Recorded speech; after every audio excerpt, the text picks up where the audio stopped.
Dios. Vamos a orar.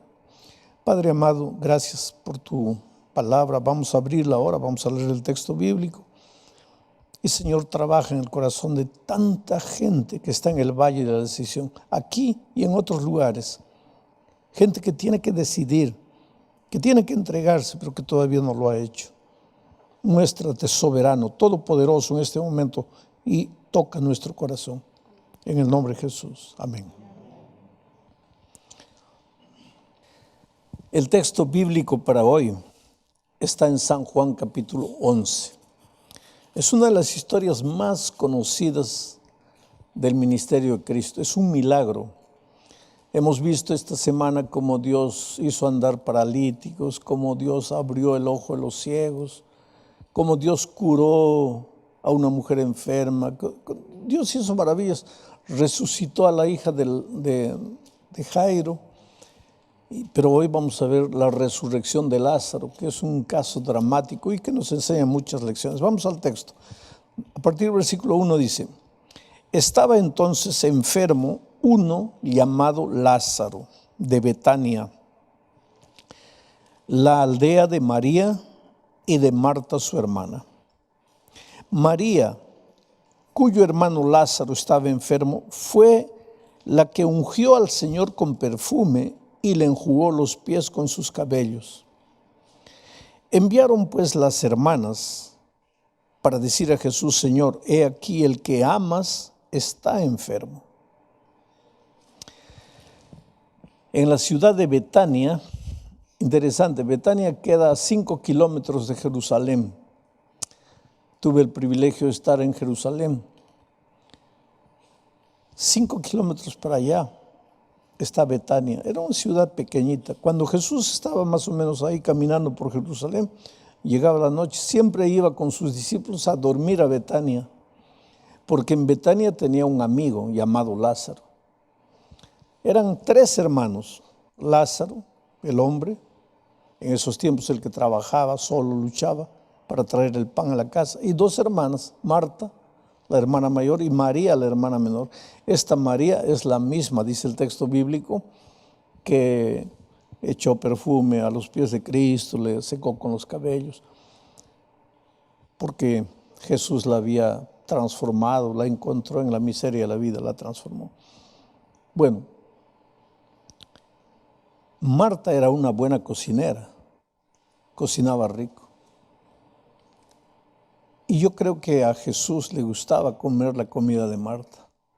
Por eso cuando estaban cerca de Jerusalén, le decía a sus discípulos: vamos a Betania. 5 kilómetros, caminando, ¿cuánto tiempo lleva? 5 kilómetros, 1 hora. Uno de esos días que estaban yendo, caminando a Betania, estaban con hambre, era ya la tarde, y vieron una higuera. ¿Se acuerdan de eso? Una higuera. Y una higuera frondosa, lleno de hojas. Y cuando la higuera está así es porque tiene muchos higos. Entonces caminaron hacia la higuera queriendo comer higos, ¿no? Y cuando llegaron, la higuera no tenía higos. Y Jesús la maldijo. Y esa noche se fueron a Betania, se hospedaron en la casa de Lázaro, Marta y María. Al día siguiente estaban volviendo a Jerusalén y la higuera estaba seca. ¿Se acuerdan de esa historia? Jesús no maldijo a la higuera porque no tenía frutos.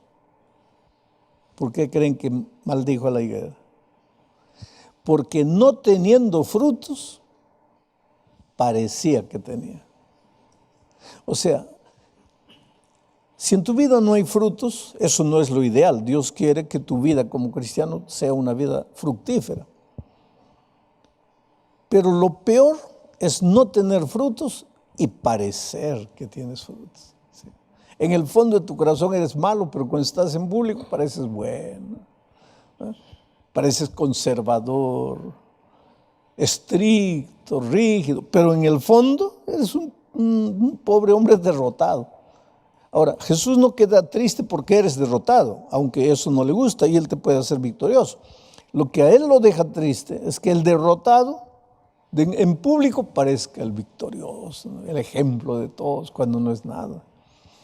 Y la higuera es un ejemplo de eso. Bueno, un día se enfermó Lázaro. Y Marta y María, las hermanas, mandaron mensajeros a Jesús, porque era amigo de Lázaro. Y los mensajeros llegaron diciendo: Lázaro, aquel a quien tú amas, está enfermo. Ahora mi pregunta es, ¿aquellas personas a quien Jesús ama, también se enferman? Entonces, ¿para qué aceptamos a Jesús? Porque muchos creen que aceptamos a Jesús para ya no enfermarnos nunca más. Pero la historia bíblica nos muestra otra cosa. Mientras vivamos en este mundo de dolor, muchas veces, aunque amemos a Jesús, aunque Jesús nos ame, nos vamos a enfermar. Porque vivimos en un mundo de enfermedad, en un mundo de miseria. Es por eso, he repetido todos los días, tenemos que pedirle a Dios: Señor, ven, para que le coloques un punto final a la historia de pecado, y pues ya no haya dolor. Pero mientras vivamos en este mundo, el sol sale para los buenos, pero para los malos también. La lluvia cae para los buenos, pero para los malos también. Y si hay un incendio, se queman los buenos y los malos también. Pues eso es la ley de este mundo, de esta vida.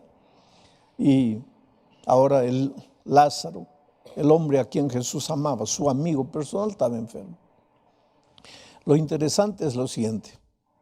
El versículo 6 dice así: cuando oyó, pues, que estaba enfermo, su amigo Lázaro, se quedó 2 días más en el lugar donde estaba. Interesante. Los mensajeros llegan y dicen: Lázaro, tu amigo, está en agonía, está enfermo, ya va a morir. ¿Qué debería hacer Jesús si era amigo de Lázaro? En la lógica humana, ¿qué debería haber hecho? Pues debería ir corriendo, ¿no? Su amigo está muriendo. Pero el texto bíblico dice: no, se quedó 2 días.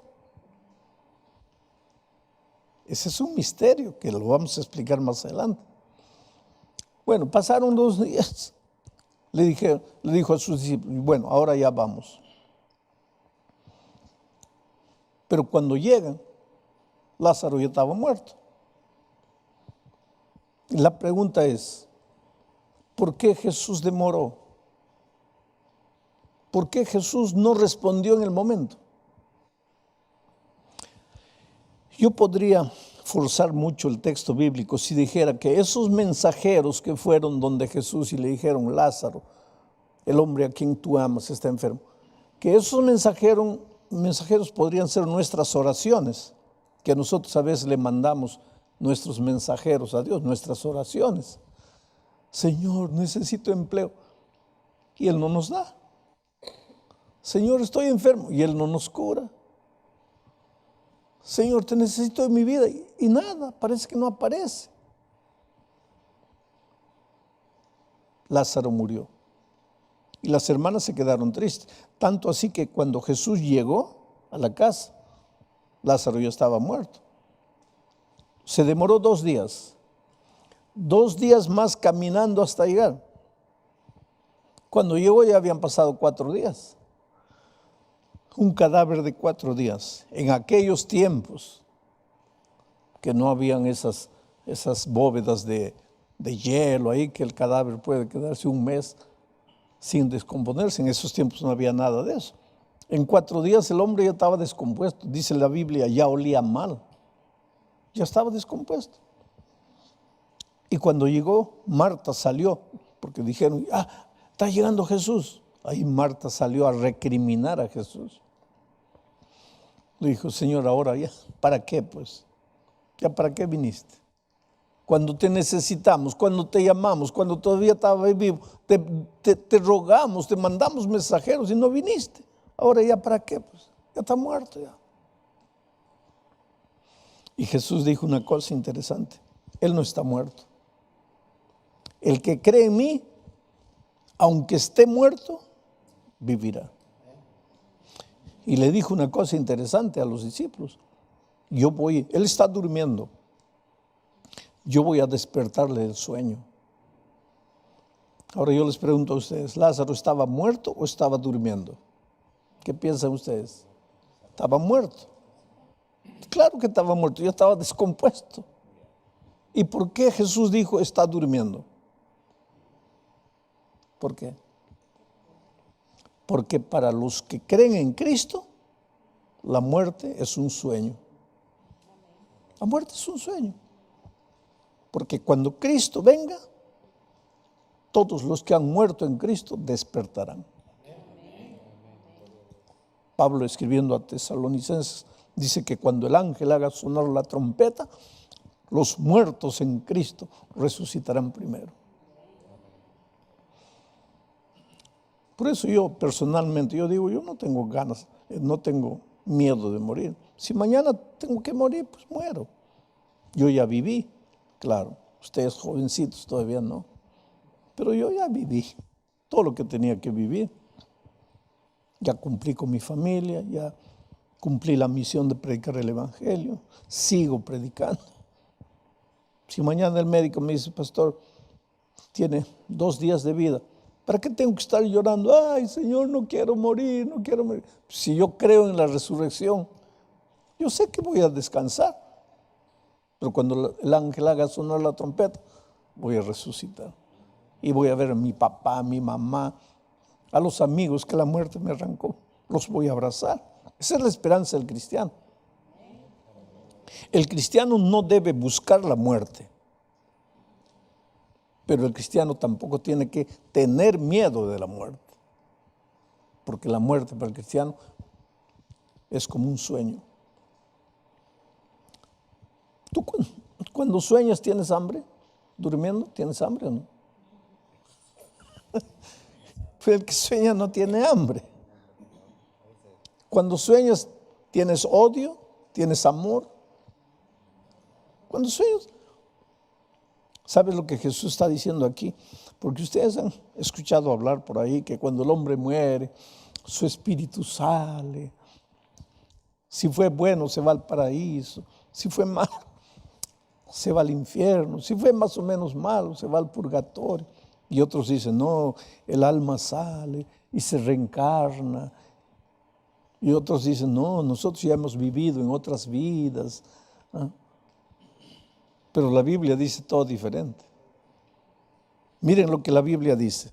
Les voy a leer aquí en Eclesiastés capítulo 12, versículo 7. Miren, dice que cuando el hombre muere, su cuerpo vuelve al polvo y su espíritu, el soplo, vuelve a Dios que lo dio. Esto es interesante, porque ustedes saben que cuando Dios creó al hombre, hizo un hombre de barro, ¿no? Ahí estaba barro. El barro no tiene hambre, el barro no sueña, el barro no se mueve, el barro es barro. Pero entonces dice el relato de la creación que Dios sopló. Y cuando sopló, ese hombre de barro se levantó. O sea, el hombre vivo es la suma del barro con el soplo de vida. Ahora, ¿qué dice Eclesiastés 12:7? Que cuando el hombre muere, el soplo vuelve a Dios. O sea, Dios hace, volvió a Dios. Y el cuerpo, pues lo llevamos al cementerio, lo enterramos. Y 50 años después abrimos el cajón, ¿qué vamos a encontrar? Polvo. Lo que la Biblia dice, el cuerpo vuelve al polvo de donde fue tomado y el soplo vuelve a Dios que lo dio. Entonces ya no tengo nada vagando, no tengo alma, no tengo espíritu, no tengo nada de eso. Eso no existe. Bíblicamente, el día que mueres, se acabó. Eso es lo que dice Eclesiastés 9, 5 y 6. Mira lo que dice. Porque los que vivimos, los que viven, nosotros estamos vivos, porque los que viven saben que vamos a morir, han de morir. ¿Ustedes saben que van a morir o no? No sabemos cuándo, pero que vamos a morir, vamos a morir. Hay una estadística que no falla. De cada 100 hombres, los 100 mueren. No falla. Más tarde o más temprano mueren. Si hay algo concreto, es que vamos a morir. Entonces aquí dice Salomón, porque los que viven saben que han de morir, pero los muertos nada saben. Los muertos nada saben, ni tienen más paga, porque su memoria es puesta en olvido. También su amor, su odio, su envidia fenecieron ya, y nunca más tendrán parte de todo lo que se hace debajo del sol. Nunca más tendrán parte. O sea que tú podrías ir conmigo esta noche a la medianoche al cementerio. ¿Te animarías o no? No, tengo miedo. ¿Miedo de qué? De los muertos. Los muertos no te pueden hacer nada. Tú tienes que tener miedo de los vivos. Eso sí te pueden matar. Pero los muertos nada saben. Ya no tienen parte en esta tierra. Ya no tienen odio. Ya. Ahora tú me vas a decir, no, pero yo he visto ahí yo mismo tengo un amigo que su papá murió y había dejado mucho dinero, pero nadie, era de esos viejos antiguos que no creían en el banco, no confiaban en el banco, entonces escondía todo el dinero. Y murió de un infarto, no pensaba morir, murió. Y ahora los hijos sabían que el papá tenía mucho dinero, pero no sabían dónde estaba. Y uno de ellos se fue a una reunión de espiritismo y ahí comenzó. Y ahí apareció su papá, la figura de su padre.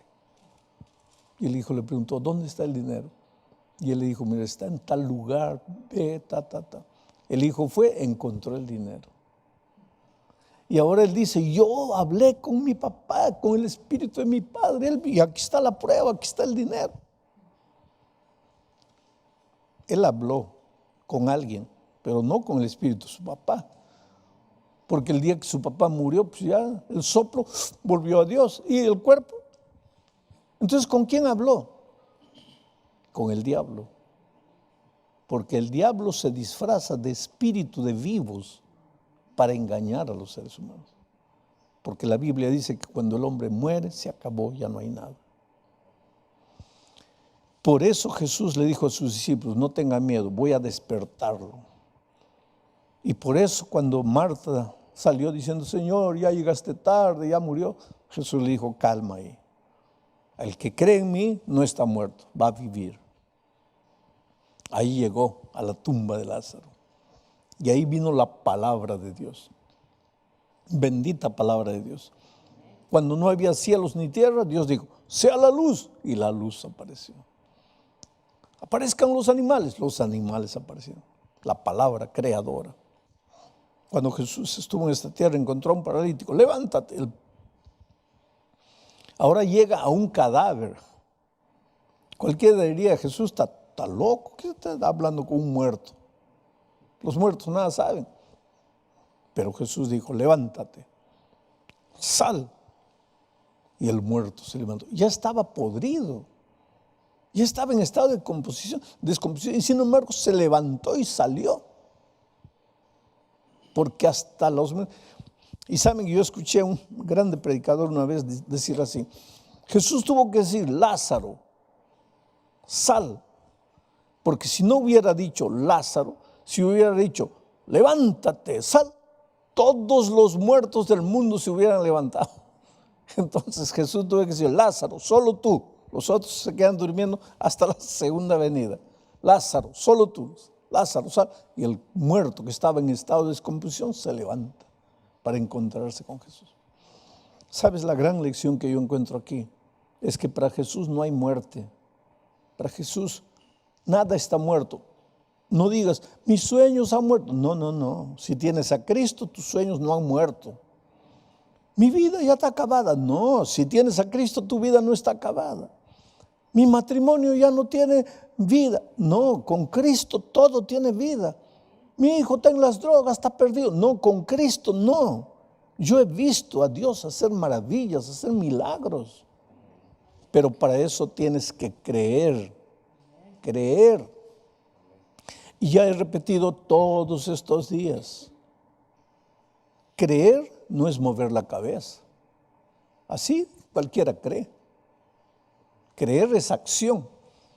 Dice que un equilibrista estaba queriendo pasar las cataratas del Niágara de un canto hasta el otro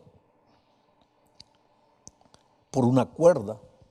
Y toda la gente fue para verlo. Y entonces él preguntó, ¿cuántos de ustedes creen que yo voy a llegar hasta el otro lado por la cuerda? Y nadie levantó la mano. Entonces el equilibrista se molestó y dijo, ¿y entonces para qué han venido? Para verme morir. ¿Cuántos creen que voy a pasar? Y ahí un viejito levantó la mano. Y dijo, muy bien. Entonces, si tú crees que voy a llegar allá, ven aquí, súbete a mi hombro y yo te voy a llevar. Ahí el viejito, no. Hay mucho cristiano que cree así. ¿Tú crees en Cristo? Amén. Pero eso no es creer. Santiago dice, ¿tú crees en Dios? Porque el otro día alguien me dice, pastor, ¿el diablo es ateo? No, el diablo no es ateo. Santiago dice que el diablo cree. Pues entonces, si yo creo y el diablo cree, estamos iguales. ¿Por qué que el diablo no se va a salvar si cree? Porque el creer del diablo es, amén, gloria a Dios, y ahí se queda. Pero el creer del cristiano, Marcos 16 dice, el que creyere y fuere bautizado. Para Marcos, el creer es ser bautizado. Pero hay mucha gente que dice, yo creo, pero no quieren bautizarse. El otro día alguien me dice, pero es que yo ya me bauticé cuando era bebito, tenía 6 meses, ya me bautizaron. Pues que la Biblia dice que para que una persona sea bautizada con el bautismo bíblico, tiene que tener 3 características tu bautismo. Antes de bautizarte tienes que creer. Segundo, antes de bautizarte tienes que aprender lo que la Biblia dice. Y tercero, antes de bautizarte tienes que arrepentirte. Ahora vamos a preguntar, ¿un bebito de 6 años de 6 meses puede creer? ¿Puede aprender lo que está escrito? ¿Puede arrepentirse? ¿De qué se va a arrepentir, pobrecito? Entonces, ¿cómo lo podemos bautizar? Y si tú fuiste bautizado con 6 meses, entonces no has sido bautizado. Tu bautismo no tiene las características de un bautismo verdadero. Tienes que bautizarte. Si crees en Jesucristo. Porque te digo una cosa, no hay nada que Jesús no pueda hacer en tu vida, pero tienes que creer. Y tienes que creer no con la cabeza, tienes que creer con todo tu ser, creer y ser bautizado. Otros dicen, no, pastor, pero yo ya fui bautizado por inmersión. Un día Pablo, eso está en Hechos 19, un día Pablo llegó a Efeso y vio gente que ya estaba bautizada por inmersión en el agua. Y le preguntó, ¿ustedes han escuchado hablar del Espíritu Santo? Ellos le dijeron, no. Y Pablo les dijo, ¿y cómo fueron bautizados? No, es que no nos enseñaron el Espíritu Santo. Entonces Pablo les explicó y cuando terminó de explicarles, ellos se bautizaron. ¿Qué quiere decir eso? Que si, por ejemplo, tú ya te has bautizado por inmersión, pero sin un conocimiento completo de la palabra de Dios, cuando tú descubres las grandes verdades bíblicas que no sabías, pues tienes que bautizarte de nuevo. Arrepentíos y bautices en el nombre del Señor Jesucristo y serás salvo tú y tu casa. El bautismo es interesante porque en el bautismo tú eres sumergido y tu vida pasada se queda. Y cuando tú renaces, renace el hombre nuevo para una vida victoriosa.